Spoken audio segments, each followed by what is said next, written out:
بسم الله الرحمن الرحيم.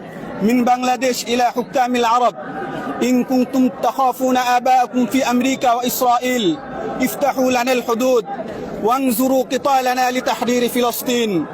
يا كلاب الغرب، إن كنتم تريدون رضاهم فاعلموا أنهم لن يرضوا منكم أبدا.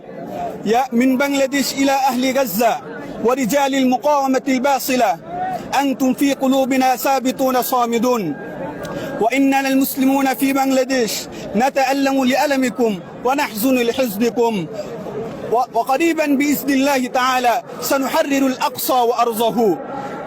يا أحرار الأمة ويا أمة محمد، إلى متى ستظلون صامتين على هذا الظلم؟ وإلى متى تشاهدون أطفال غزة المقطوعة الرأس؟ ارفعوا أصواتكم وأسلحتكم.